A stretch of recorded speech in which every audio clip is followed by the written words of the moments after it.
Olá, seja bem-vindo ao gabinete. Aqui quem fala é o Hugo. Seja bem-vindo a mais um vídeo.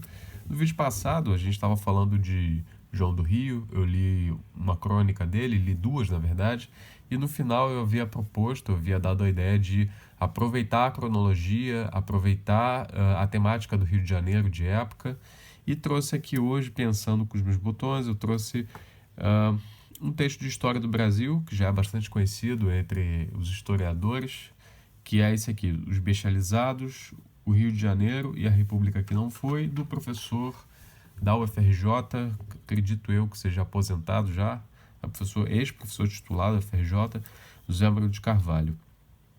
Esse é um texto clássico já de história do Brasil, mesmo quem nunca teve aula com o professor José Murilo, como é o meu caso, né, eu só o conheço pelas obras dele, ouviu falar em algum momento, se não esse livro aqui, Os Bestializados, com certeza um outro, que talvez seja ainda o mais famoso dele, aliás, que talvez seja o livro mais famoso dele, que é A Formação das Almas, mas esse a gente pode trazer aqui em outro momento.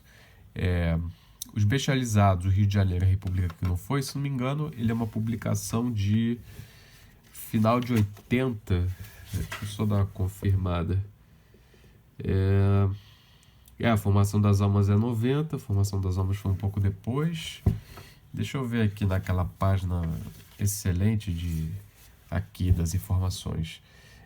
87, aqui, Zé Maria de Carvalho 87. E trouxe esse livro aqui hoje, como eu falei, para aproveitar, né, o que a gente estava falando já no vídeo passado, e também por ser um texto muito bom, que fala da história do Brasil, história do Rio de Janeiro, uma tese que é considerada por muitos escritores, por muitos autores, como uma tese original sobre o Brasil daquele momento. Eu vou ler aqui em ordem, eu não selecionei nenhum capítulo especial, como é um livro que, enfim, tem um início, meio e fim, eu achei que talvez ficar cortado, ler um capítulo à parte fosse cortar aí a unidade, uma boa unidade que o texto traz, né? Então, vamos começar do início. Eu não sei se você tem esse texto em casa, se você tem ele em PDF, mas tente, por favor, conseguir uma versão. Ele não é domínio público, porque, enfim, domínio público é 70 anos após a morte do autor, né? Então, como o professor Zé Bruno está vivo hoje, não posso disponibilizar nenhum link aqui para e-book. Mas imagino que não seja difícil de achar e também é um texto de fácil acesso, né? Não é um texto caro e que você consegue facilmente por aí. Bom, vamos lá. Vou começar aqui da introdução. Eu estou utilizando essa edição da Companhia das Letras, de 2014, e vamos à leitura. Em frase que se tornou famosa, Aristides Lobo, o propagandista da República, manifestou seu desapontamento com a maneira pela qual foi proclamado o novo regime. Segundo ele, o povo, que pelo ideário republicano deveria ter sido protagonista dos acontecimentos, assistira a tudo bestializado, sem compreender o que se passava, julgando ver talvez uma parada militar. Não nos interessa aqui discutir em que medida a observação correspondia à realidade, isto é, em que medida o povo participou ou não da proclamação da República. Há versões contraditórias à espera de uma análise crítica, a qual não será feita neste texto. Interessa-nos, sim, o fato de um observador participante e interessado tenha percebido a participação do povo dessa maneira. Interessa-nos o fato de que 3 dias após a proclamação, este observador já tenha percebido e confessado o pecado original do novo regime. Aristides Lobo não estava só na percepção do povo como alheio aos fatos políticos. Seria fácil alinhar várias citações de outros observadores apontando na mesma direção. Basta-nos, no entanto, referir apenas outra frase famosa, agora de um sábio francês há muito residente no Brasil, Louis Couty. Ao analisar a situação sociopolítica da população do país, Couty concluiu que poderia resumi-la em uma frase: o Brasil não tem povo. Seus olhos franceses não conseguiam ver no Brasil aquela população ativa e organizada a que estava acostumada em seu país de origem. A França do século XIX tinha uma população ativa e organizada? Não sei também se ele está superestimando aqui a população europeia. Mas vamos lá. Aristides Lobo pode ter falado por distorção elitista, sendo assim como Couty o pode ter feito por etnocentrismo francês. Ambos eram, todavia, pessoas esclarecidas e interessadas nas mudanças sociais e políticas que fermentavam ao seu redor. É preciso que nos perguntemos pelo sentido de suas palavras, pela realidade que lhes possa ter servido de referência. Tal empreendimento é tanto mais necessário pelo fato de estarmos aqui diante do problema da natureza mesma de nossa vida política. Trata-se da concepção e da prática da cidadania entre nós, em especial entre o povo. Trata-se do problema do relacionamento entre o cidadão e o Estado, o cidadão e o sistema político, o cidadão e a própria atividade política. Tem havido recentemente tendência a ver tal relação de maneira maniqueísta, segundo a qual o Estado é apresentado como vilão e a sociedade como vítima indefesa.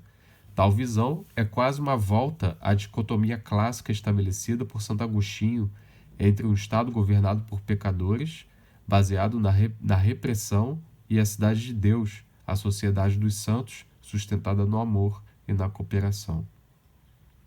As notas de fim de página estão lá no final, então para não ficar indo e voltando, eu não vou ler as notas não, mas em sua maioria são referências bibliográficas, talvez uma ou outra tenha comentários mais longos e tal, mas a maioria é referência mesmo. Nesta perspectiva, a inexistência da cidadania é simplesmente atribuída ao Estado. Tal visão é insatisfatória, como todas as dicotomias aplicadas ao fenômeno social. Teoricamente, ela separa o que são lados da mesma moeda, partes do mesmo todo. O maniqueísmo inviabiliza mesmo qualquer noção de cidadania, pois ou se aceita o Estado como um mal necessário, à maneira agostiniana, ou se o nega totalmente, à moda anarquista. Na prática, ele acaba por revelar uma atitude paternalista em relação ao povo, ao considerá-lo vítima impotente diante das maquinações do poder do Estado ou de grupos dominantes. Acaba por bestializar o povo. Parece-nos, ao contrário, que, exceto em casos muito excepcionais e passageiros de sistemas baseados totalmente na repressão, é mais fecundo ver as relações entre o cidadão e o Estado como uma via de mão dupla, embora não necessariamente equilibrada.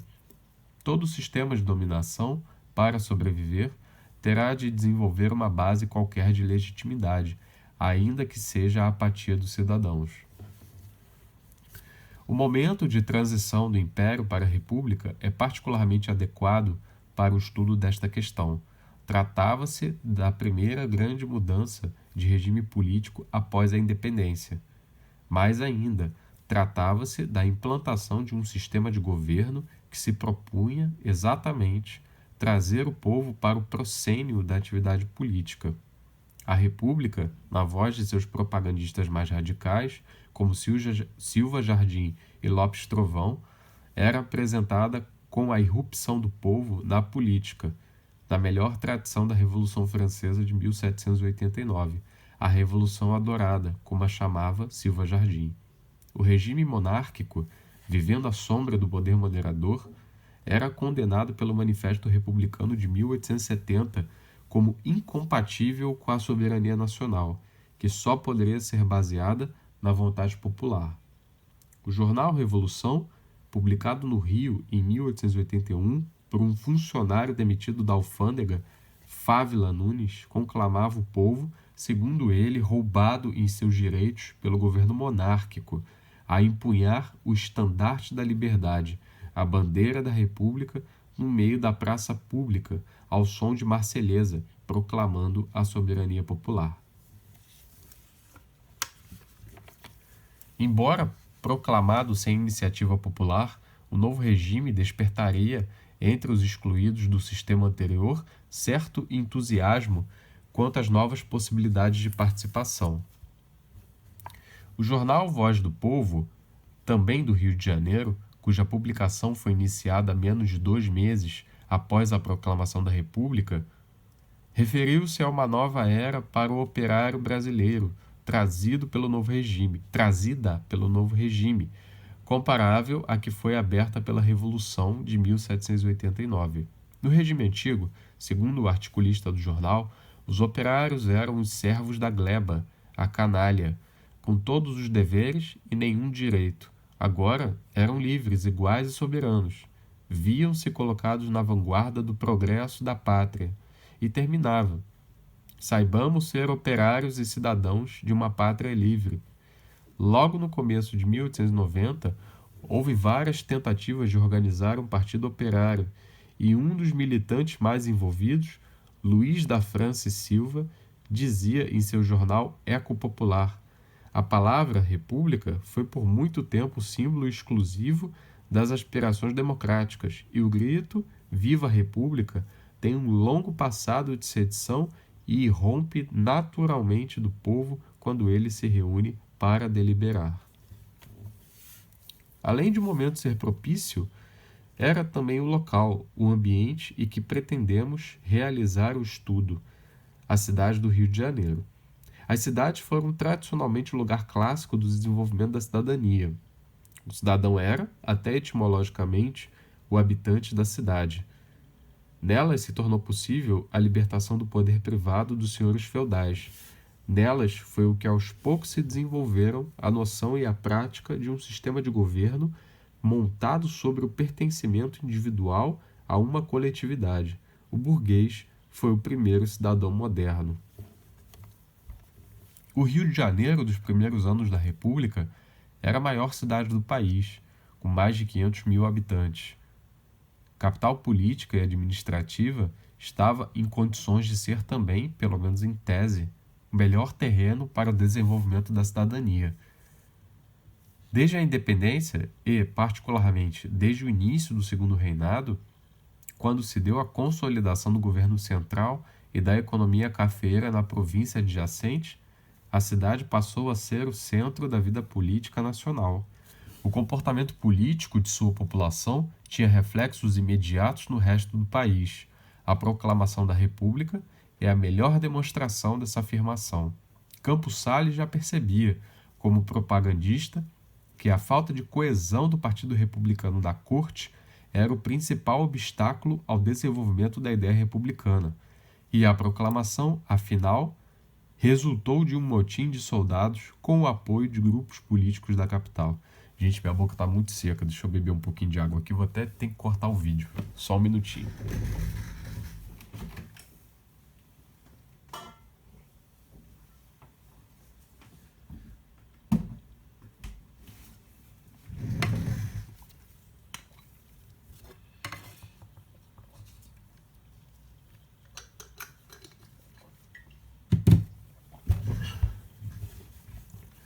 Agora sim, bem melhor. Vamos lá. Com esta sumária justificativa do tempo e lugar do estudo a ser desenvolvida no correr do trabalho, já fica evidente que havia algo mais na política do que simplesmente um povo bestializado. Tentar entender que o povo era este, qual seu imaginário político e qual sua prática política, será a tarefa que enfrentaremos ao longo dos capítulos deste livro. O estudo começará por uma descrição da cidade do Rio de Janeiro no início da República, com ênfase especial nas transformações sociais, políticas e culturais trazidas pelo fim de século.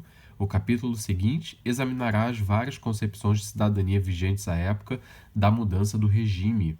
Depois, tentar-se-á examinar o mundo dos cidadãos, assim como ele se verificava na capital da República através da participação eleitoral. O quarto capítulo será dedicado ao estudo de uma ação política exemplar, no sentido político e moral da população, a revolta da vacina. Por fim, o capítulo 5º procurará reconstituir o mundo da cidadania no Rio de Janeiro e buscar razões para explicá-lo. Embora se trate de uma investigação de natureza histórica, não resta dúvida de que o problema da cidadania continua no centro da preocupação de todos nos dias de hoje, e hoje também. quando mais uma mudança de regime se efetua e mais uma tentativa é feita no sentido de construir a comunidade política brasileira. A historiografia é aqui, uma vez mais, projeção do presente e instrumento de tentativa de construção da história. Diziam os positivistas que os mortos governavam os vivos, o passado, o presente.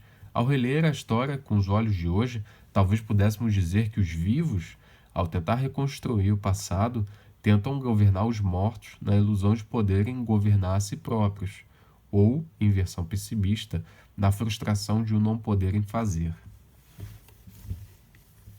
E esta foi a introdução, que é basicamente uma apresentação da obra, o que ele pretende fazer, qual é o objetivo, qual é o recorte, e um sumário dos capítulos que seguem. Capítulo 1, vamos lá, acompanhe a leitura por gentileza. O Rio de Janeiro e a República. E tem uma notinha aqui, versão modificada, foi um texto publicado numa revista em 84, setembro de 84, abril de 85, o volume da revista. Vamos lá. Não seria exagero dizer que a cidade do Rio de Janeiro passou, durante a primeira década republicana, pela fase mais turbulenta de sua existência. Grandes transformações de natureza econômica, social, política e cultural, que se gestavam há algum tempo, precipitaram-se com a mudança do regime político e lançaram a capital em febril agitação, que só começaria a ceder ao final da década. O que se lerá a seguir será a tentativa de descrever sumariamente a natureza destas mudanças e examinar as consequências delas advindas para a vida dos fluminenses. Atenção especial será dada ao impacto do novo regime que se pretendia ancorado na opinião pública, na formação de uma comunidade política na antiga capital do Império. A análise concentrar-se-á na fase inicial de consolidação do novo regime, estendendo-se até o final do governo Rodrigues Alves, quando já estavam nitidamente definidos os vitoriosos e os vencidos e estabelecidos os rumos e a natureza da política republicana, tanto para o país como para a capital. A frase ficou enorme, acho que vale a pena a leitura de novo. Acho que podia ter mais vírgulas aqui, ou pelo menos um ponto em vírgula, ou quem sabe até um ponto. A análise concentrar-se-á na fase inicial de consolidação do novo regime, estendendo-se até o final do governo Rodrigues Alves, quando já estavam nitidamente definidos os vitoriosos e os vencidos, e estabelecidos os rumos e a natureza da política republicana, tanto para o país como para a capital. Acho que agora ficou melhor. No que se refere a esta, estavam definidos não só o papel que lhe caberia, como também as regras para representá-lo.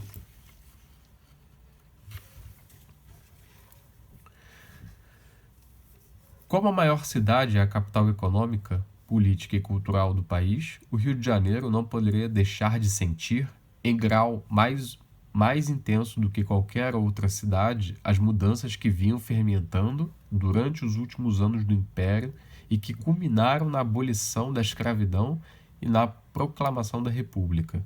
A mudança de regime, com todas as expectativas que trazia e também com todas as dificuldades que implicava, como que projetou luz intensa sobre as novas realidades, tornando a vivência delas também mais intensa e mais difundida. De uma maneira ou de outra, para melhor ou para pior, grande parte dos fluminenses foi pela primeira vez envolvida nos problemas da cidade e do país. Esta consciência nova e ampliada e as consequências que gerava, antes mesmo que mudanças quantitativas enrolei aqui. Esta consciência nova e ampliada e as consequências que gerava, antes mesmo que mudanças quantitativas, caracterizaram o Rio de Janeiro da primeira década republicana. Eu não sei se é um conjunto de eis aqui que acaba enrolando ou se é uma pausa aqui indevida, não sei, mas acabou que, enfim, deu uma truncada aqui na leitura, talvez tenha sido só eu mesmo. Mas as alterações quantitativas são inescapáveis. A primeira delas foi de natureza demográfica. Alterou-se a população da capital em termos de número de habitantes, de composição étnica, de estrutura ocupacional. A abolição lançou o restante da mão de obra escrava no mercado de trabalho livre e engrossou o contingente de subempregos e desempregados. Além disso, provocou um êxodo para a cidade proveniente da região cafeeira do estado do Rio e um aumento na imigração estrangeira, especialmente de portugueses. Os índices de crescimento da população podem ser vistos na tabela 1. A tabela 1 está chegando. Vê-se que a década que precedeu a República apresenta o maior crescimento populacional relativo. Em termos absolutos, tem-se que a população quase dobrou entre 1872 e 1890, passando de 266 mil a 522 mil. A cidade teve ainda de absorver uns 200 mil novos habitantes na última década do século. Só no ano de 1891 entraram 166.321 imigrantes, tendo saído para os estados 71.264. Este enorme influxo populacional fazia com que, em 1890, 28,7% da população fosse nascida no exterior e 26% dela provisse de outras regiões do Brasil. Assim, apenas 40% da população era nascida na cidade. Então vamos lá, deixa eu ver essa tabela aqui. Crescimento anual da população do Rio de Janeiro, 72 a 1906. A fonte, Anuário Estatístico do Brasil. Ou seja, aqui é uma fonte antiga, né? Brasil com Z. Tem uma fonte, porque eu não vou fazer aqui a pesquisa agora para não interromper, mas tem uma fonte que é o próprio IBGE. Ele tem uma tabela de estatística, ele tem uns arquivos de estatística dessa época, e se não me engano os valores aqui eram distintos. Eu não sei se eles se baseiam nesse anuário ou se é outra coisa, mas eu tenho para mim, posso estar enganado porque eu não estou vendo aqui os dados, mas a quantidade era maior, principalmente de estrangeiros. A temporalidade aqui está certinha. Nessa década anterior à proclamação da República, estourou o número de imigrantes aqui, mas eu tenho para mim que foi um valor maior do que isso. Mas, bom, fica aí a referência, depois eu até vou dar uma confirmada também, vou dar uma olhadinha depois lá no IBGE. Outro resultado importante da intensa imigração era o desequilíbrio entre os sexos. Em 1890, entre os estrangeiros, os homens eram mais que o dobro das mulheres. Na população total, a predominância do sexo masculino girava em torno de 56%. O desequilíbrio refletia-se no índice de nupcialidade, que era apenas de 26% entre os homens brancos e caía para 12,5% entre os negros em 1890. Em verdade, quanto a este ponto, tinha havido alguma melhoria em relação a 1872, mas permanecia muito alto o número de solteiros e, portanto, muito baixo o número de famílias regularizadas. Uma terceira consequência do rápido crescimento populacional foi o acúmulo de pessoas em ocupações mal remuneradas ou sem ocupação fixa. Domésticos, jornaleiros, trabalhadores em ocupações mal definidas chegavam a mais de 100 mil pessoas em 1890 e a mais de 200 mil em 1906, e viviam nas tênues fronteiras entre a legalidade e a ilegalidade, às vezes participando simultaneamente de ambas. Pouco antes da República, o embaixador português anotava: está a cidade do Rio de Janeiro cheia de gatunos e malfeitores de todas as espécies. Em proposta para a regulamentação do serviço doméstico, feita à Intendência Municipal em 1892, Evaristo de Moraes observava que havia na capital gente desocupada em grande quantidade, sendo notável o número de menores abandonados. Esta população poderia ser comparada às classes perigosas ou potencialmente perigosas de que se falava na primeira metade do século XIX. Eram ladrões, prostitutas, malandros, desertores do exército, da marinha e dos navios estrangeiros, ciganos, ambulantes, trapeiros, criados, serventes de repartições públicas, ratoeiros, recebedores de bondes, engraxates, carroceiros, floristas, bicheiros, jogadores, receptadores, pivetes. A palavra já existia. Dentre essas todas aqui, tem uma crônica do João do Rio que ele fala dos... Aqui dos ratoeiros. Ratoeiros, se não me falha a memória, eram pessoas que... não sei se colocavam veneno, se caçavam ratos nas cidades, porque as cidades viviam cheias de ratos. Havia uma verdadeira infestação. Acho que infestação, não sei se é a palavra correta, no caso de ratos, mas havia uma quantidade de ratos enorme na cidade, muito por conta do lixo, das péssimas condições de higiene. E aí havia esses profissionais que capturavam os ratos. Eles eram chamados de ratoeiros. Eu não lembro exatamente qual é a crônica que o João do Rio fala deles, mas eu tenho certeza que pelo menos em uma ou duas delas ele fala dos ratoeiros. Pivete, a palavra já existia. E, é claro, a figura tipicamente carioca do capoeira, cuja fama já se espalhara por todo o país e cujo número foi calculado em torno de 20 mil às vésperas da República. Morando, agindo e trabalhando, na maior parte, nas ruas centrais da Cidade Velha, tais pessoas eram as que mais compareciam nas estatísticas criminais da época, especialmente as referentes às contravenções do tipo desordem, vadiagem, embriaguez e jogo. Em 1890, estas contravenções eram responsáveis por 60% das prisões de pessoas recolhidas a casas de detenção. Aqui, novamente, uma referência aos últimos vídeos que a gente viu aí do João do Rio. Anote-se ainda o impacto do crescimento populacional acelerado sobre as condições de vida, com as consequentes pressões sobre a administração municipal. Agravaram-se muitos problemas de habitação, tanto em termos de quantidade quanto de qualidade.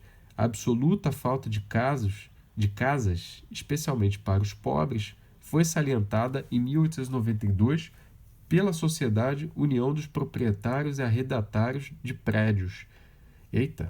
Sociedade União dos Proprietários e Arrendatários de Prédios, que a atribuía à imigração. A sociedade solicitava a inspetoria de higiene que fosse mais cautelosa ao mandar fechar habitações, pelas consequências que a medida poderia acarretar.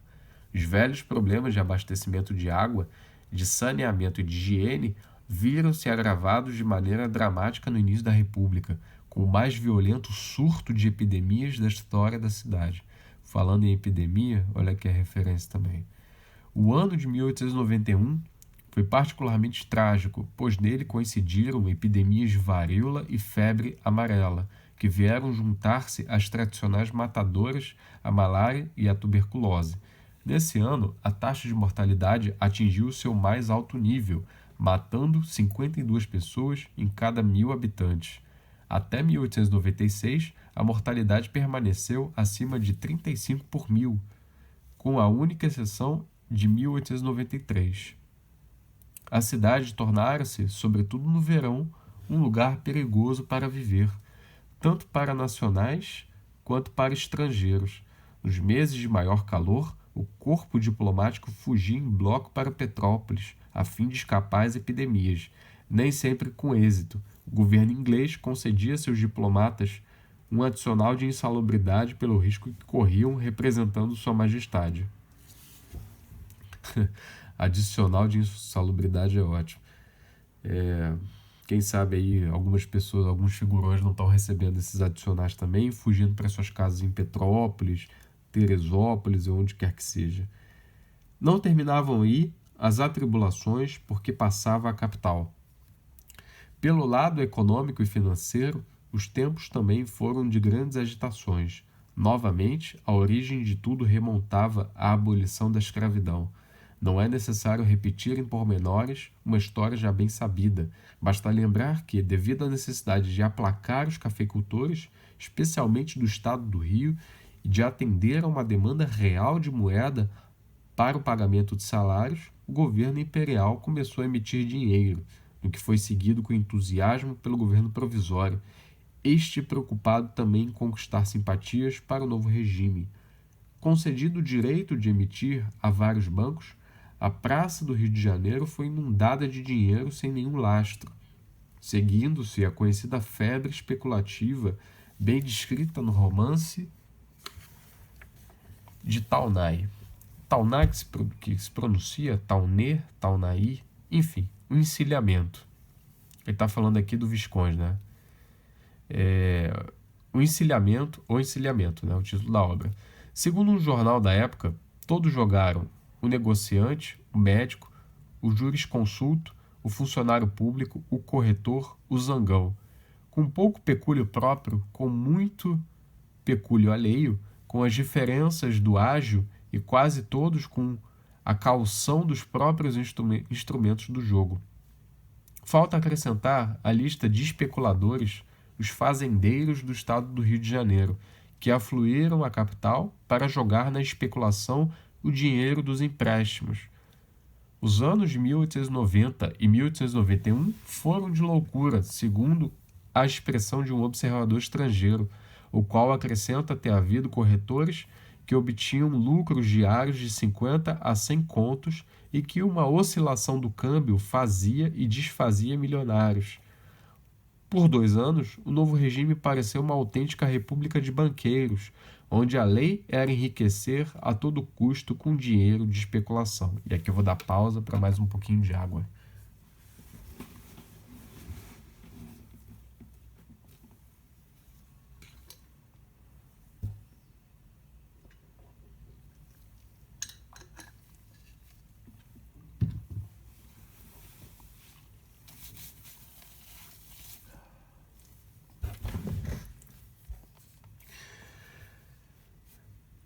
As consequências não se fizeram esperar. Desde logo, houve enorme encarecimento dos produtos importados devido ao aumento da demanda e ao consumo conspícuo dos novos ricos. A seguir, a inflação generalizada e a duplicação dos preços já em 1892. Pô, uma frase aqui sem verbo. Eu estava até esperando uma continuação. Ao mesmo tempo, começou a queda do câmbio, encarecendo mais ainda os produtos de importação, que na época abrangiam quase tudo. Em 1892, já era necessário o dobro de R$ 1.000 para comprar uma libra esterlina. Em 1897, o triplo. Por cima, o governo aumentou os impostos de importação e passou a cobrá-los em ouro, o que contribuiu ainda mais para o agravamento do custo de vida. Até o embaixador inglês sofreu as consequências quando um funcionário da embaixada pediu aumento de salário, demonstrando com listas de preços que seus 70, aqui são 70 contos, qual é a conversão disso aqui? Bom, 70 mensais não eram mais suficientes para sobreviver. O embaixador encaminhou favoravelmente o pedido ao Foreign Office, dizendo que os salários não tinham acompanhado o aumento dos preços, e terminou seu ofício com uma tirada de orador popular. Até quando podemos esperar que o povo brasileiro aceite carregar tal peso? Com efeito, segundo alguns cálculos, no primeiro quinquênio republicano houve aumento de 100% nos salários para um aumento de mais de 300% nos preços. Arthur Azevedo reflete a situação em O Tribofe, escrito em 1892. Das algibeiras some-se o cobre, como levado por um tufão. Carne de vaca não come o pobre. Qualquer dia não come pão. Fósforos, velas, couve, quiabos, vinho, aguardente, milho, feijão, frutas, conservas, cenouras, nabos, tudo se vende por um dinheirão. O aumento no custo de vida era agravado pela imigração, que ampliava a oferta de mão de obra e acirrava a luta pelos escassos empregos disponíveis. Tal situação constituiu combustível para o movimento jacobino, que principiou no governo Floriano e perdurou até o fim da presidência de Prudente de Moraes, 1898. O jacobinismo elegeu como principal alvo de suas iras os portugueses. considerados usurpadores de empregos, exploradores dos brasileiros, através do controle que exerciam sobre grande parte do comércio e das casas de aluguel. E isso é verdade. Nos romances fala-se muito que uma parte do comércio, dos hotéis, das casas de hospedarias, entre outros comércio privado, né, as propriedades privadas pertenciam a muitos portugueses. Pelo meio da década, a queda dos preços do café contribuiu para agravar a crise e o país entrou em uma fase de deflação e recessão econômica, de que só começou a sair ao final do governo Campos Salles, do início do novo século. Já foram mencionados alguns fatos políticos. Foi a política outro aspecto, e talvez o mais saliente, das transformações e abalos sofridos pela capital federal. A proclamação da República trouxe grandes expectativas de renovação política, de maior participação no poder por parte não só de contra-elites, mas também de camadas antes excluídas do jogo político. O fato de ter sido o novo regime proclamado por um movimento que se desenrolara totalmente na capital, para a surpresa de quase todas as províncias, veio contribuir ainda mais para as expectativas da população. Por quase uma década, o Rio seria a arena em que os destinos nacionais se decidiriam. Depois da independência, era o momento de maior glória, de maior visibilidade para a capital, transformada em foco das atenções de todo o país. Acontecimentos, por banais que fossem, assumiam importância desmedida em função da ressonância produzida pela situação privilegiada em que se achava a cidade. Uma tentativa de assassinato, um empastelamento de jornal, uma greve, uma revolta de quartel de navio que abalassem a capital reverberavam pelo país inteiro. Pela expectativa despertada, pelas lutas a que deram início e mesmo por razões diretamente vinculadas à política, os primeiros anos da República foram de repetidas agitações e de quase permanente excitação para os fluminenses. Os militares tinham provado o poder que desde o início da regência lhes fugira das mãos. Daí em diante, julgaram-se donos e salvadores da República, com o direito de intervir assim que lhes parecesse conveniente. Rebelavam-se quartéis, regimentos, fortalezas, navios, a escola militar, a esquadra nacional em peso. Generais brigavam entre si ou com almirantes, o exército brigava com a armada, a polícia brigava com o exército. Por 6 meses, a esquadra rebelada bloqueou o porto e bombardeou parte da cidade, causando pânico, deslocamentos maciços de população para os subúrbios, ameaças de saques. Os operários, ou parte deles, acreditaram nas promessas do novo regime, tentaram organizar-se em partidos, promoveram greves, seja por motivos políticos, seja em defesa de seu poder aquisitivo erodido pela inflação. Ferroviários, marítimos, estivadores, cocheiros e condutores de bondes fizeram sua entrada no cenário político, promovendo as primeiras paralisações da capital, que dependia do funcionamento da rede ferroviária e do porto, pois daí provinha todo o seu abastecimento. Pequenos proprietários e empregados, funcionários públicos também se mobilizaram pela primeira vez no bojo da xenofobia florianista, organizando clubes jacobinos e batalhões patrióticos. Os jacobinos mantiveram um clima generalizado de tensão política, especialmente durante a campanha de Canudos no governo de Prudente de Moraes.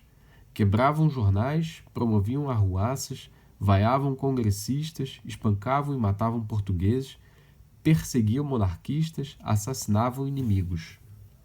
Em 1897, tentaram matar o presidente da República, depois de terem feito o mesmo com o último presidente do Conselho de Ministros da monarquia. Políticos republicanos e monarquistas assinavam manifestos, envolviam-se em conspirações, planejavam golpes. Talvez o único setor da população a ter sua atuação comprimida pela República tenha sido o dos capoeiras. Logo do início do governo provisório, foram perseguidos pelo chefe de polícia, presos e deportados em grande número para Fernando de Noronha. Sampaio Ferraz vingava-se, deste modo, das hostilidades sofridas pelos propagandistas da República, entre os quais figurara, por parte dos capoeiras incorporados, a Guarda Negra. Eita, deixa eu ler essa frase de novo aqui. Sampaio Ferraz vingava-se deste modo das hostilidades sofridas pelos propagandistas da República, entre os quais figurara, por parte dos capoeiras incorporados, a Guarda Negra. Não conseguiu destruí-los, mas domesticou-os, criando condições para sua reincorporação ao novo sistema em termos mais discretos. Também não houve tolerância alguma para os anarquistas estrangeiros que pela primeira vez aportaram às praias fluminenses. Para eles, a República mostrou logo sua face violenta, expulsando-os sem maiores delongas. Durante o governo de Floriano Peixoto, foram expulsos 76 estrangeiros. Desses, 36 por crimes políticos, 19 expressamente sob acusação de anarquismo. As deportações faziam-se por simples decreto presidencial, precedendo solicitação do chefe de polícia. O primeiro decreto data de 14 de agosto de 1893. Por último, é preciso mencionar também a movimentação que se deu no mundo das ideias e das mentalidades. A República não produziu correntes ideológicas próprias ou novas visões estéticas, mas, por um momento, houve um abrir de janelas por onde circularam mais livremente ideias que antes se continham no recatado mundo imperial. Criou-se um ambiente que Evaristo de Moraes chamou com felicidade de porre ideológico, e que poderíamos também chamar, sob a inspiração de Sérgio Porto, de machixe do republicano doido. Nesse porre, ou nesse machixe, misturavam-se, sem muita preocupação lógica ou substantiva, várias vertentes do pensamento europeu. Algumas delas já tinham sido incorporadas durante o Império, como o liberalismo e o positivismo. Outras foram impulsionadas, como o socialismo. Outras ainda foram somente então importadas, como o anarquismo. Entre os republicanos históricos, havia os que se ligavam à corrente liberal, spenceriana e federalista, à moda de Alberto Salles e dos paulistas em geral, e os que se inspiravam antes na tradição da Revolução Francesa, que favorecia uma visão mais russeriana do pacto social, mais popular e centralista, ao estilo de Silva Jardim, Lopes Trovão, Joaquim Serra. E havia ainda os positivistas, que exultaram com o advento do novo regime, julgando ter chegado a hora a que se consideravam destinados de exercerem a tutela intelectual sobre a nação. Mas mesmo entre eles, houve divisões. Entre a ortodoxia da Igreja positivista e as variantes civil e militar, que da doutrina retiravam apenas os aspectos que mais interessavam a ação política. Descendo um pouco na escala social, intelectuais de classe média e artesãos qualificados, como os gráficos, viram sua possibilidade de intervir na política através de propostas de natureza socialista. Lançaram jornais de propaganda e tentaram formar organizações que pudessem traduzir em ação concreta seus princípios. Acreditavam na possibilidade de democratizar a República, indo além das propostas liberal e positivista que predominavam entre os históricos. Finalmente, um pouco mais tarde, já no bojo do desencanto com a pouca ou nenhuma possibilidade do novo regime para reformas democratizantes, surgiram as propostas anarquistas, trazendo alternativas radicais para a organização política do país.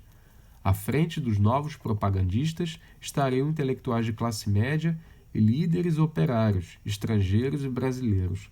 O capítulo seguinte desenvolverá melhor este tópico. Mais importante que a circulação de ideias, talvez tenha sido a nova atitude dos intelectuais em relação à política. Da invasão da Câmara Municipal a 15 de novembro de 1889, antes mesmo de proclamada a República, participaram vários intelectuais, alguns, por certo, antigos militantes do movimento abolicionista, como José do Patrocínio, mas outros pela primeira vez movidos à ação política concreta, como Olavo Bilac, Luiz Murat, Pardal Malé.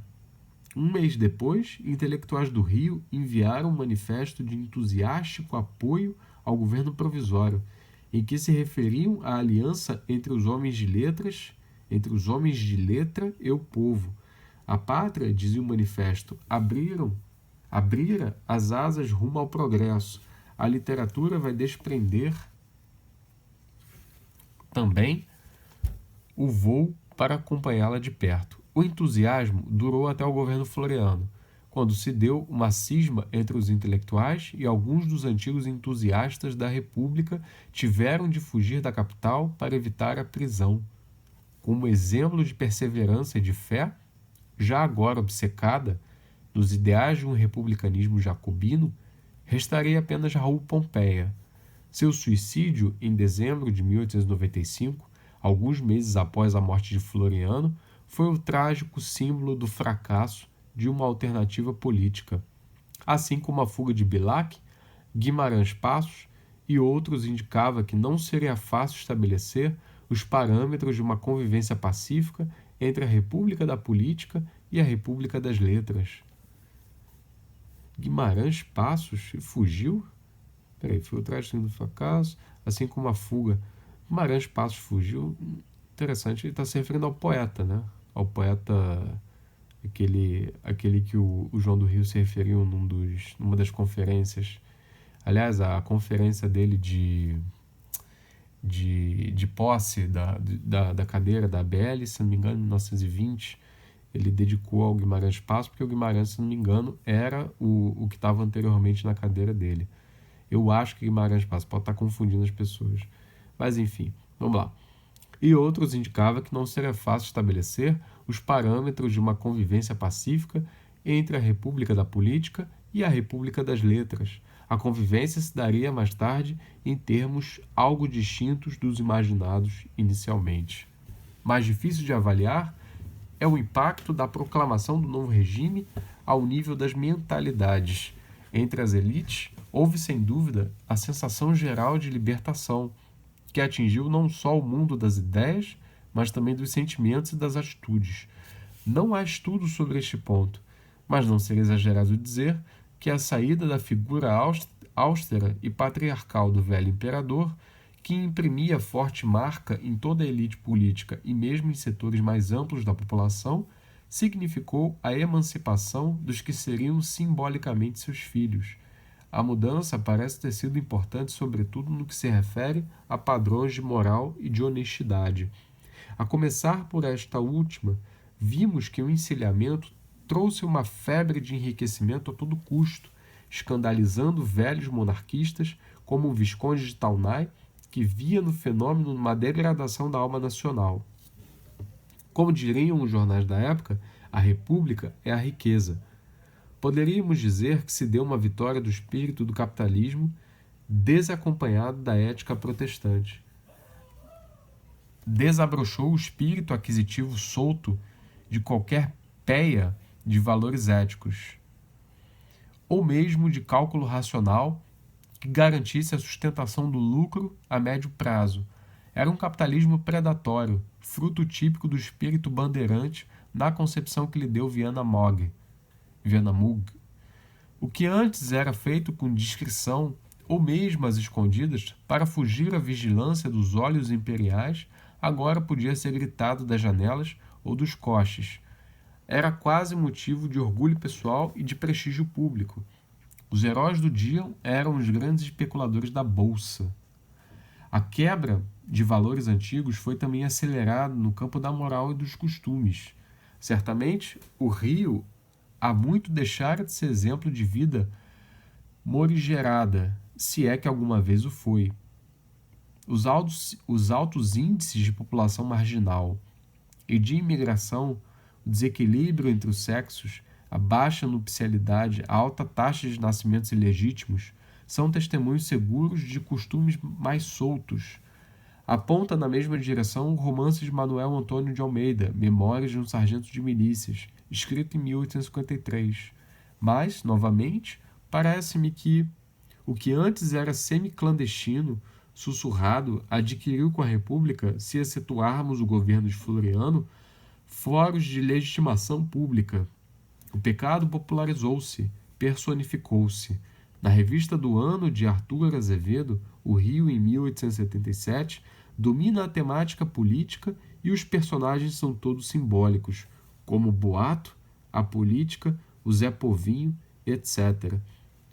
Já em O Tribofe, revista apresentada no início de 1892, o engano, a sedução, a exploração, a mutreta, o tribofe, enfim, aparecem encarnados em pessoas muito reais e possuem até mesmo certo charme. Entre jogadores, cocotes, bons vivants, fraudadores de corridas, proprietários exploradores, perde-se a virtude da família interioriana. Primeiro, some a empregada, seduzida por um personagem que se diz lançador de mulheres, ou seja, formador de prostitutas. A seguir, vai o próprio fazendeiro nos braços de uma cocote. Finalmente, desaparece o filho em agitações estudantis. Todos pegam o micróbio da pândega. Se do ar da cidade medieval se dizia que tornava livre social e politicamente... Se do ar da cidade medieval se dizia que tornava livre social e politicamente, do ar do Rio pode-se dizer que libertava moralmente. Ou, como dizem o Triboff, que nota? Está meio falhado aqui. O Triboff, que nota, a filha do fazendeiro, referindo-se ao pai, respirou o ar desta terra e perdeu a cabeça. E completa, aqui há muita liberdade e pouco escrúpulo. Faz-se ostentação do vício e das grandezas. Não se respeita ninguém.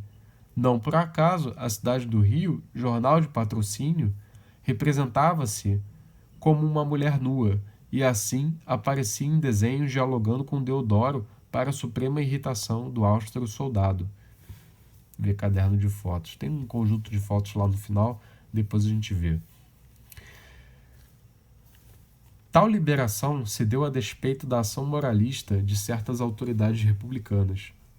O chefe de polícias, Deodoro, perseguiu os capoeiras, e todo o governo floriano teve uma cara repressora. As apostas foram reprimidos e tentou-se acabar com o intrudo. Porém, a jogatina da Bolsa, favorecida pelo governo provisório, tinha dado o tom. Apesar da ação das autoridades, quando havia tal ação, abriram-se cassinos, casas de corrida, frontões, belódromos, que vieram juntar-se ao tradicional jogo do bicho ou dos jogos, como se dizia na época, e as casas clandestinas de jogo. Ou seja, o que está falando basicamente aqui é que o jogo, vício, só é um problema quando é jogo de pobre, basicamente. Inclusive, o jogo do bicho também era um problema para muitas autoridades. A confiança na sorte, no enriquecimento sem esforço, em contraposição ao ganho da vida pelo trabalho honesto, parece ter sido incentivada pelo surgimento do novo regime. É o que revela o testemunho suspeito de Raul Popéia. Desaprendeu-se a arte honesta de fazer a vida com o natural e firme concurso do tempo, do trabalho. Era preciso melhorar, mas de pronto. Ao jogo, pois. Publicado no Jornal do Comércio, a 4 de janeiro de 1892, e pedia, para a salvação da República, o fim da epidemia de jogatina. Mas há um ponto que é preciso salientar. O fato de a República ter favorecido o grande jogo da Bolsa e perseguido capoeiras e o pequeno jogo dos bicheiros sugere uma recepção diferente do novo regime por parte do que poderia ser chamado de proletariado da capital. A euforia inicial, a sensação de que se abriam caminhos novos de participação, parecem não ter atingido este setor da população. Eu diria mesmo que a monarquia caiu quando atingia seu ponto mais alto de popularidade entre esta gente, em parte como consequência da abolição da escravidão. A abolição deu ensejo a imensos festejos populares que duraram uma semana e se repetiram no ano seguinte, 5 meses antes da proclamação da República. A simpatia popular se dirigia não só à princesa Isabel, mas também é Pedro II, como ficou evidenciado por ocasião da comemoração do aniversário do velho imperador, a 2 de dezembro de 1888. Segundo o testemunho do republicano Raul Pompeia, o Paço Imperial foi invadido por uma turba imensa de populares, homens de cor a maior parte. A polícia teve de intervir para convencer algum dos manifestantes de que pelo menos vestissem camisa para se apresentarem ao imperador. No meio da multidão, salientava-se a imponente figura do príncipe Obá, um negro que se dizia rei africano. Príncipe Obá adornara de penas sua farda de alferes honorário. Nossa, eu queria ver muito essa foto, daqui a pouco eu boto lá. A cena foi sem dúvida motivo de riso e chacota, e Príncipe Obá acabou sendo preso pela polícia, mas revelava profundo simbolismo. Um rei negro, um rei das ruas e becos da cidade, vai paramentado, combinando a farda do mundo oficial com as penas de suas origens africanas, e acolitado pela multidão dos miseráveis, saudar o imperador de olhos azuis. A reação negativa da população negra à República manifestou-se antes mesmo da proclamação, através da Guarda Negra, organizada por José do Patrocínio. Vários incidentes verificaram-se entre os propagandistas e a Guarda. O mais sério de todos se deu com a interrupção, que resultou em mortos e feridos, de uma conferência de Silva Jardim em dezembro de 1888 na Sociedade Francesa de Ginástica. Dizer que se tratava apenas de capoeiras baderneiros manipulados pela polícia, como o fizeram os republicanos e até mesmo Rui Barbosa, não basta. Permanece o fato de que os republicanos não conseguiram a adesão do setor pobre da população, sobretudo dos negros. O próprio Silva Jardim, ao acompanhar o Conde Deu ou Conde Deu, em sua viagem ao norte do país em 1889, experimentaria, mais uma vez, em Salvador, a ira da população negra. Por ele e pela República, manifestaram-se apenas os estudantes da Faculdade de Medicina local. A simpatia dos negros pela monarquia reflete-se na conhecida Ojeriza que Lima Barreto, o mais popular romancista do Rio, alimentava pela República.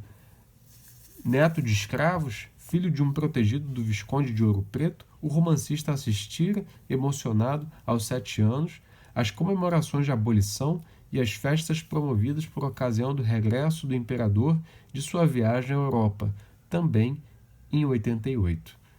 Em contraste, vira no ano seguinte seu pai, operário da tipografia nacional, ser demitido pela política republicana. Irritava-o, particularmente, a postura do barão do Rio Branco, a quem acusava de renegar a parcela negra da população brasileira.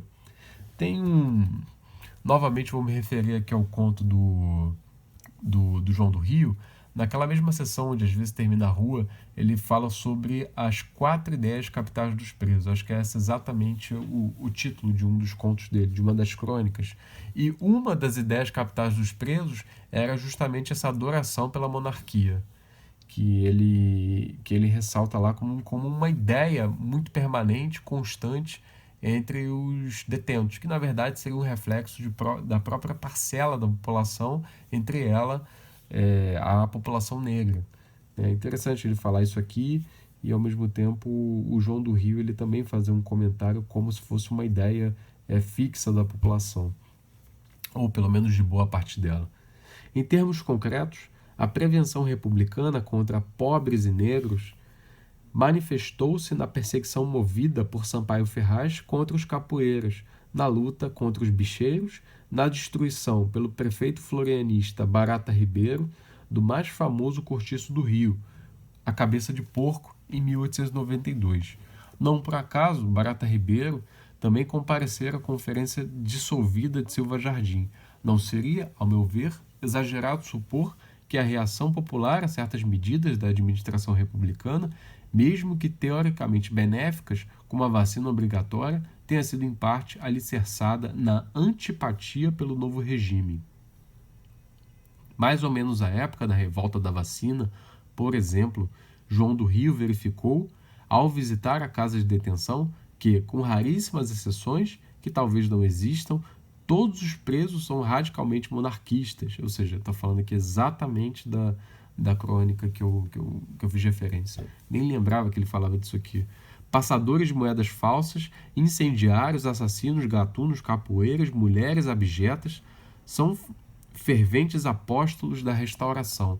Eram monarquistas e liam romances de cavalaria. Esta extraordinária revelação confirma o abismo existente entre os pobres e a República e abre fecundas pistas de investigação sobre o mundo de valores e ideias radicalmente distintos do mundo das elites e do mundo dos setores intermediários. Vou beber uma aguinha de novo aqui.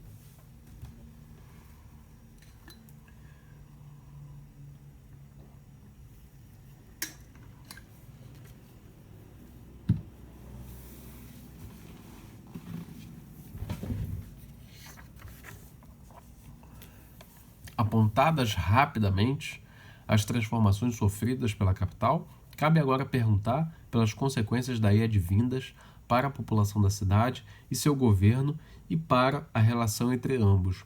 Esse monte de na mesma frase, sem separação por vírgula, isso aí perde o ritmo na leitura e às vezes pode até prejudicar o entendimento. Mas vamos lá, não sei se é uma questão editorial também, enfim, não estou aqui para criticar a editora. O problema central a ser resolvido pelo novo regime era a organização de outro pacto de poder que pudesse substituir o arranjo imperial com grau suficiente de estabilidade. O problema central, repetindo aqui, a ser resolvido pelo novo regime era a organização de outro pacto de poder que pudesse substituir o arranjo imperial com grau suficiente de estabilidade.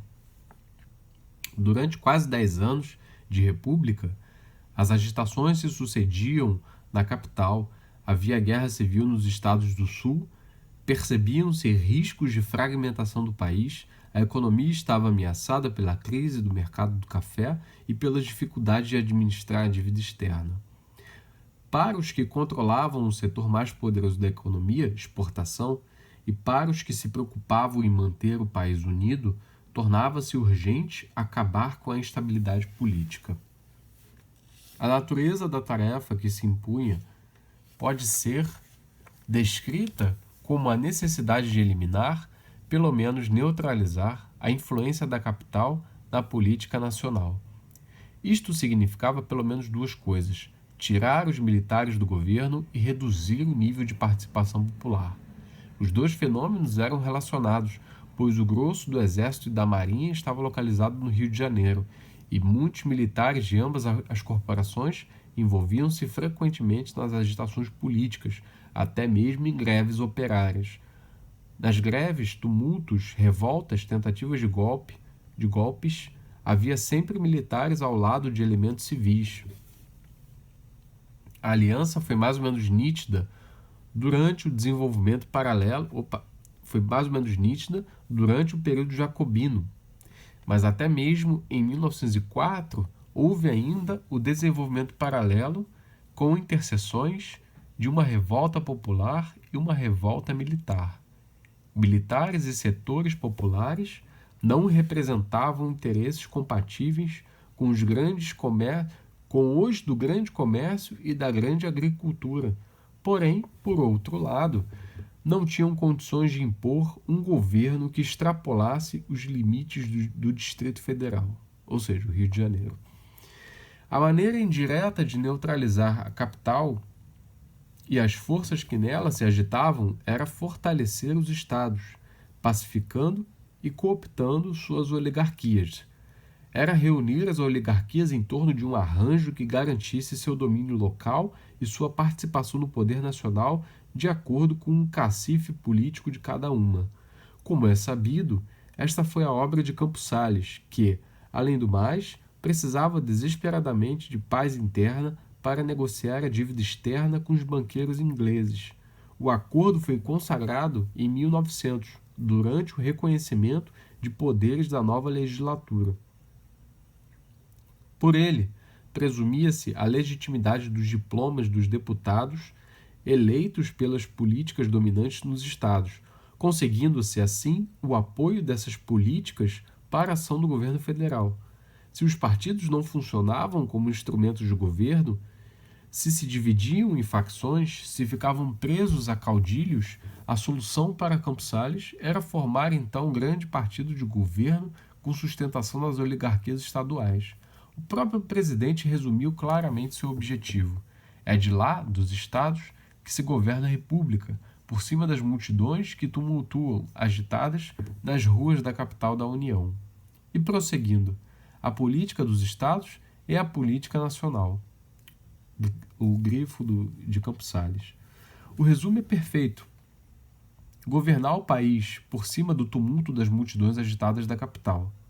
O Rio podia ser caixa de ressonância, mas não tinha força política própria porque uma população urbana mobilizada politicamente, socialmente heterogênea, indisciplinada, dividida por conflitos internos, não podia dar sustentação a um governo que tivesse de representar as forças dominantes do Brasil agrário. A percepção do perigo, representado por uma cidade deliberante, com o mínimo que fosse de vontade própria, fez-se sentir logo no início da República. O decreto do governo provisório, que dissolveu a antiga Câmara dos Vereadores e criou um conselho de intendência, dava a este, em coerência com a filosofia descentralizante do novo regime, certa autonomia de ação. Os intendentes acreditaram em seu novo papel e logo decretaram um código de posturas que desagradou profundamente aos proprietários e arrendatários de prédios de aluguel. A sociedade que representava estes proprietários recolheu de imediato não ao Conselho, mas ao governo federal, e este, voltando atrás em seus propósitos iniciais, suspendeu a execução do código e baixou outro decreto, reduzindo a autonomia do Conselho e submetendo suas deliberações à apreciação do ministro do Interior. Demonstrando alguma dignidade, os intendentes demitiram-se em protesto. A teoria rapidamente se revelara outra na prática. A experiência de autonomia durou apenas... Essa página. A experiência de autonomia durou apenas 2 meses e meio. Apesar da curta duração e do caráter limitado que tivera, fora suficiente para que o tradicional órgão republicano O País, dirigido por Quintino Bocaiúva, a ele se referisse como sinal do perigo de surgir no Rio uma pequena comuna, uma convenção municipal, despótica e tirânica como a Convenção Francesa. A desproporção gritante entre a dimensão real do fato e a que lhe pretendeu dar o jornal, conjurando fantasmas da Paris revolucionária de 1789 e 1871, é um indicador precioso da preocupação dos republicanos com o perigo da mobilização popular na capital. A situação do governo municipal não mudou muito com a decretação da Lei Orgânica do Distrito Federal, em 1892, já em regime constitucional. A lei previa a eleição dos intendentes pelo voto popular, mas o prefeito, cargo então criado, seria nomeado pelo presidente da República, com a aprovação do Senado Federal. As coisas assim permaneceram até o final da Primeira República. Na verdade, o Rio republicano foi governado o tempo todo por interventores, que mais não eram os prefeitos nomeados. O governo municipal ficou limitado à ação administrativa e, mesmo assim, dependendo do apoio político e financeiro do governo federal para iniciativas de maior vulto. O Conselho de Intendentes, mesmo eleito, tinha poucas condições de se opor ao prefeito nomeado.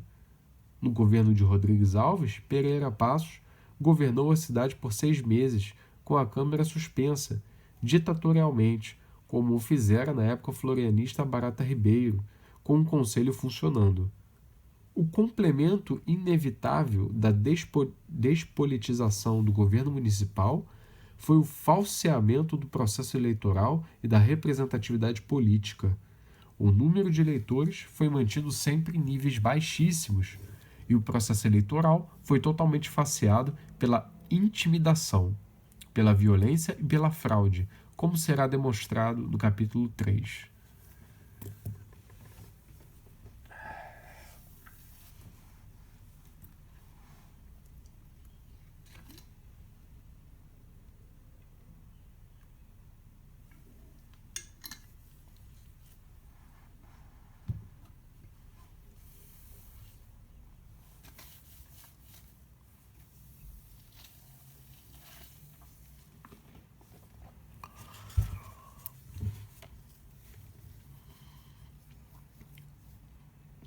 Dissociava-se o governo municipal da representação dos cidadãos. O fato era agravado pela frequente nomeação de prefeitos e chefes de polícia totalmente alheios à vida da cidade, muitas vezes trazidos dos estados pelos presidentes da República. Abria-se então, do lado do governo, o caminho para o autoritarismo, que, na melhor das hipóteses, poderia ser um autoritarismo ilustrado, baseado na competência, real ou presumida, de técnicos. Não por acaso, muitos dos chefes do governo municipal, no período em foco, foram médicos ou engenheiros.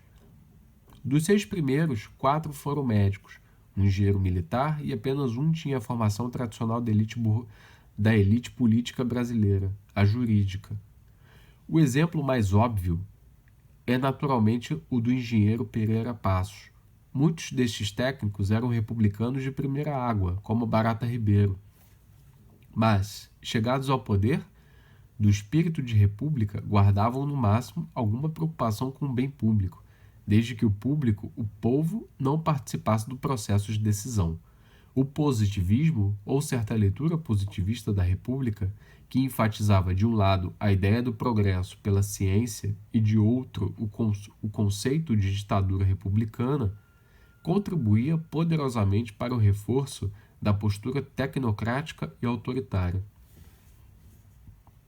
O primeiro exemplo de tal mentalidade foi o Código de Posturas Municipais de 1890. 2 meses após a posse, os 7 intendentes já tinham revisto um esboço de código legado pela monarquia e o colocado em vigor. O novo código regulava em pormenores várias atividades, especialmente as referentes a casas de aluguel e de pasto.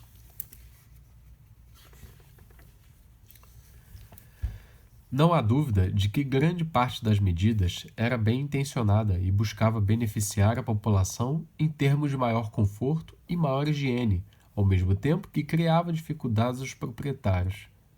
Mas as medidas eram inteiramente irrealistas para a época, muitas delas com a exigência de caiar as paredes 2 vezes por ano, azulejar cozinhas e banheiros, arejar quartos com aparelhos de ventilação, limitar o número de hóspedes, envolviam melhoramentos até hoje inexistentes em muitas residências.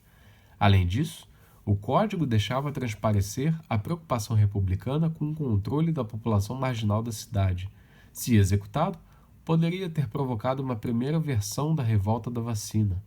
Para justificar a afirmativa, basta dizer que incluía a proibição de que hotéis, hospedarias e estalagens recebessem pessoas suspeitas, ébrios, vagabundos, capoeiras, desordeiros em geral. Exigia-se ainda o registro de todos os hóspedes, com anotação de nomes, empregos e outras características. As listas deviam ser entregues à polícia no dia seguinte, até às 9 horas da manhã. As penalidades pelo descumprimento dos dispositivos iam desde multas até a prisão por 30 dias. Pode-se imaginar o impacto dessas medidas, especialmente no velho centro. O Rio possuía, em 1888, 1.331 estalagens e 18.866 quartos de aluguel, em que moravam 46.680 pessoas, incluindo todo o vasto contingente do mundo da desordem. De uma hora para outra, todos teriam registro na polícia, ou ficariam sem onde morar, caso os proprietários cumprissem rigorosamente a lei. Como se vê, era uma lei que ou não se aplicava ou se aplicava pela violência. No caso, ela foi suspensa.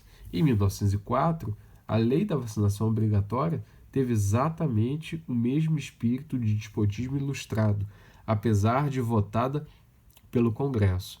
Desta vez, a interferência do poder público foi levada para dentro da casa dos cidadãos, seu último e sagrado reduto de privacidade.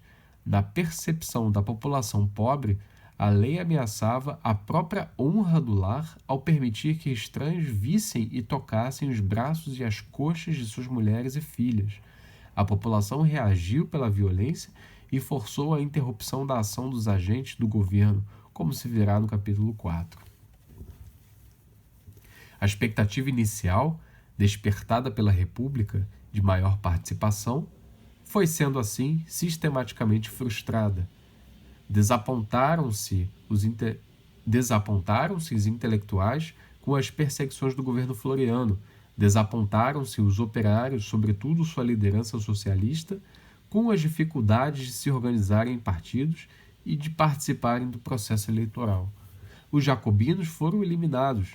Todos esses grupos tiveram de aprender novas formas de inserção no sistema, mais fáceis para alguns, mais difíceis para outros. Os intelectuais desistiram da política militante e se concentraram na literatura, aceitando postos decorativos na burocracia, especialmente no Itamaraty de Rio Branco.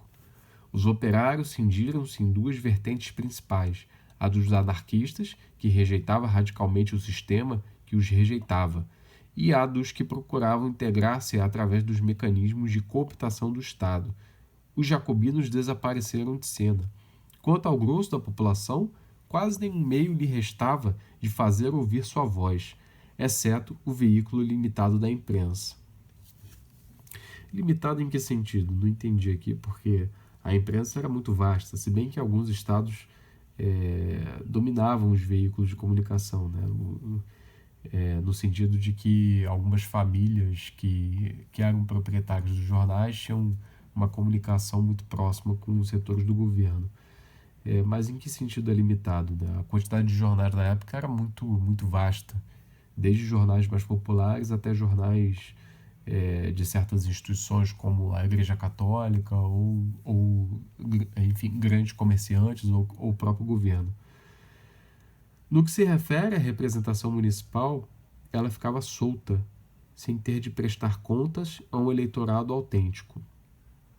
A consequência foi que se abriu por este modo o campo para os arranjos particularistas, para as barganhas pessoais, para o tribofe, para a corrupção.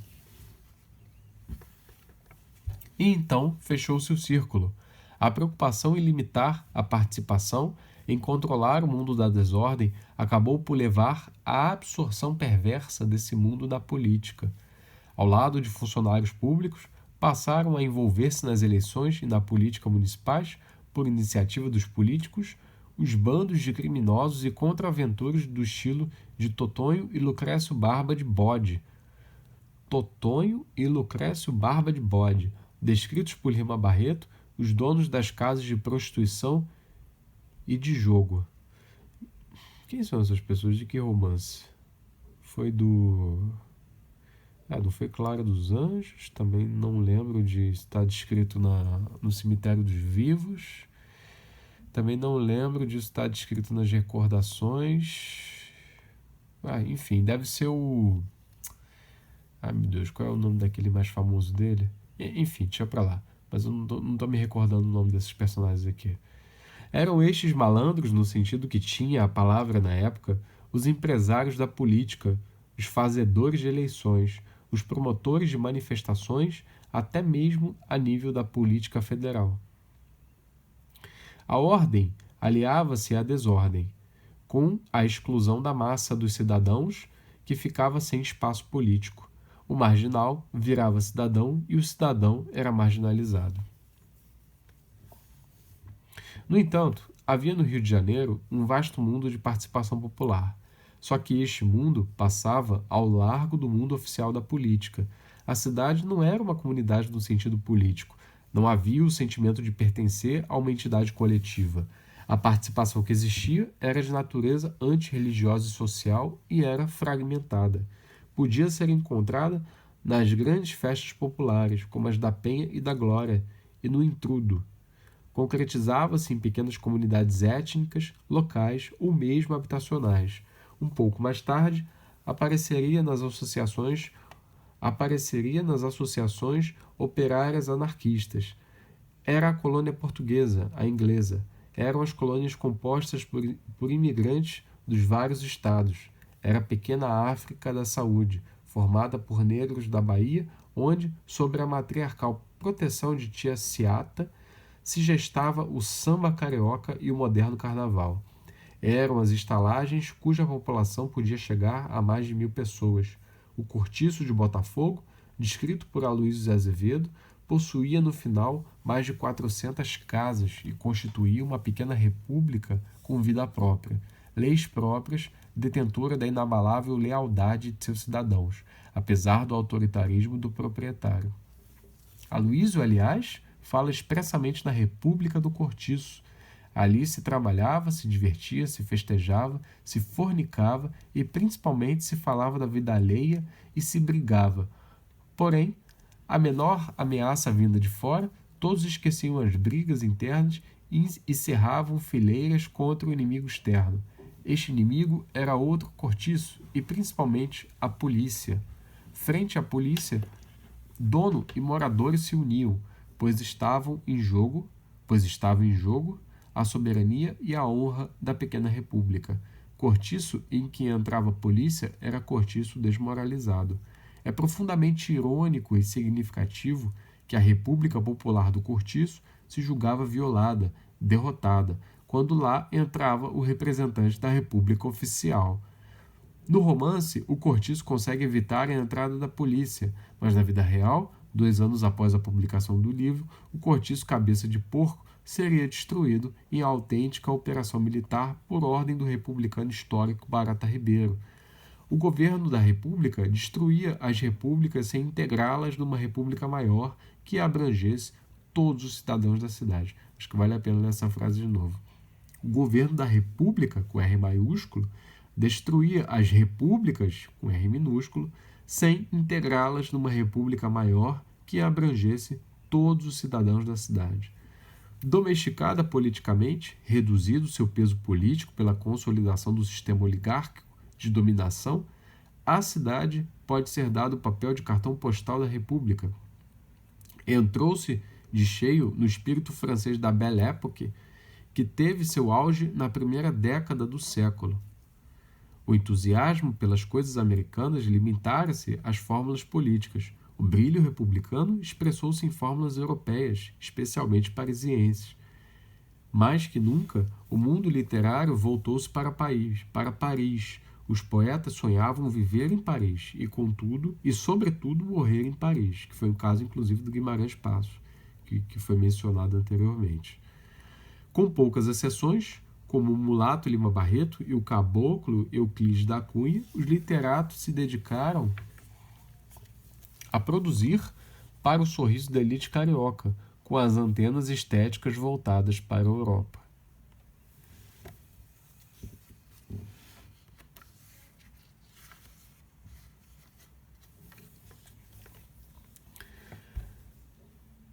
Quando as finanças da República foram recuperadas pela política deflacionista de Campos Salles, sobraram recursos para as obras há muito planejadas de saneamento e embelezamento da cidade. Tudo foi feito com a eficiência e rapidez permitidas pelo estilo autoritário e tecnocrático inaugurado pela República. O engenheiro prefeito pediu a suspensão do funcionamento da Câmara dos Vereadores por 6 meses para poder agir livremente e decretar a legislação necessária para o rápido encaminhamento das reformas. O médico sanitarista foi encarregado das medidas de higiene pública. Tendo Paris como modelo, o centro da cidade foi depressa modificado, a Avenida Beira-Mar foi aberta, jardins foram criados e reformados, os bondes ganharam tração elétrica, sem esquecer a construção do novo porto. Ao visitar a cidade, pouco depois, uma poetisa francesa entusiasmada escreveria um livro de poemas com o título La Ville Merveilleuse. Acho que é assim que se pronuncia, Merveilleuse. La Ville Merveilleuse. Vindo de uma francesa, era glória e compensava o epíteto depreciativo de rastaqueras. que em Paris era dado aos brasileiros.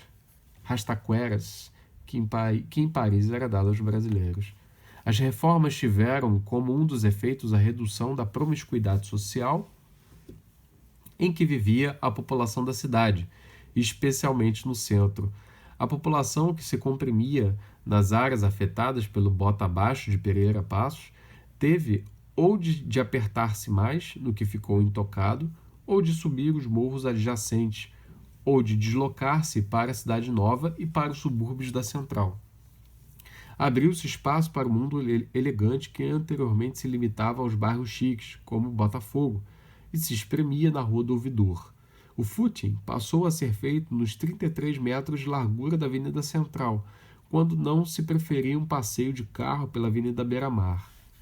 Do Rio Reformado, circulava o mundo Belle Époque, fascinado com a Europa, envergonhado do Brasil, em particular do Brasil pobre e do Brasil negro. Era o mundo do Barão do Rio Branco, ministro das Relações Exteriores do presidente que promoveu as reformas. O mesmo barão que, na juventude, tinha sido capoeiro e que agora se esforçava em oferecer à visão do estrangeiro um Brasil branco, europeizado, civilizado. Mas, se o novo Rio criado pela República aumentava a segmentação social e o distanciamento espacial entre setores da população, as repúblicas do Rio, vindas do Império, continuaram a viver, a renovar-se, a forjar novas realidades sociais e culturais mais ricas e mais brasileiras que os versos parnasianos e simbolistas. Em certos momentos, elas podiam manifestar-se politicamente e de modo violento, como nas barricadas de Porto Arthur. Todavia, na maioria das vezes, elas cresciam em movimentos lentos e subterrâneos. Assim, a festa portuguesa da Penha foi aos poucos sendo tomada por negros e por toda a população dos subúrbios, fazendo-se ouvir o samba ao lado dos fados e das modinhas. Na pequena África da saúde, a cultura dos negros muçulmanos vindos da Bahia, sua música e sua religião fertilizaram-se no novo ambiente, criando os ranchos carnavalescos e inventando o samba moderno. Um pouco depois, o futebol, esporte de elite, foi também apropriado pelos marginalizados e se transformou em esporte de massa. Assim, o mundo subterrâneo da cultura popular engoliu aos poucos o mundo sobreterrâneo da cultura das elites. Das repúblicas renegadas pela República com R maiúsculo, foram surgindo os elementos que constituiriam uma primeira identidade coletiva da cidade, materializada nas grandes celebrações do carnaval e do futebol. E assim se encerra o capítulo 1. No próximo vídeo vamos continuar a leitura no capítulo 2 e vamos ver se a gente consegue inclusive seguir até o final do livro. Até uma próxima e te espero no próximo vídeo. Valeu!